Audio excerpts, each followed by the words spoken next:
Viewers, अगर हम बात करें एशियन कंट्रीज़ की, तो मखाना जिसे लोटस सीड भी कहा जाता है, नेचर के बेहतरीन तोहफ़ों में से एक है, क्योंकि इसे किसी भी उम्र में मर्द और औरत खाने के तौर पर इस्तेमाल कर सकते हैं।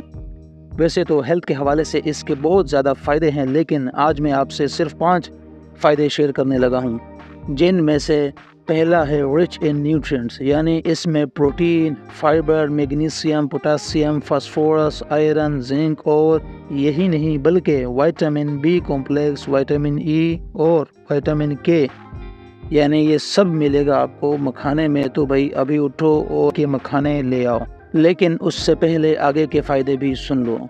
Second one is low in calories. मखाने में कैलोरीज बहुत कम होती है, सो जिन्हें वेट बढ़ने की फ़िक्र रहती है मगर उन्हें भूख भी बहुत लगती है, तो वो बिना टेंशन लिए इसे एज आ स्नैक्स भी खा सकते हैं।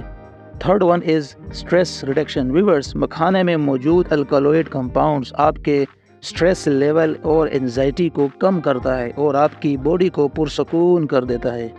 Fourth one is digestive health. मखाने में भर भर के फाइबर होते हैं जो आपकी डाइजेस्टिव हेल्थ यानी निज़ाम हाजमा को बेहतर बनाता है और कॉन्स्टिपेशन वगैरह से भी बचाता है। तो viewers, fifth one is rich in protein. Viewers, मखाने में बहुत ज़्यादा प्रोटीन होता है जो हमारे मसल्स के लिए बहुत ज़रूरी है। सो जो लोग गोश्त वगैरह का इस्तेमाल नहीं कर सकते, तो अपनी डाइट में मखाने का इस्तेमाल करके अपनी प्रोटीन की ज़रूरत को पूरा कर सकते हैं और अपने मसल्स को वीक होने से बचा सकते हैं। तो अगर बातें अच्छी लगी हैं तो वीडियो को लाइक और चैनल को सब्सक्राइब करके जाइए। Thank you so much.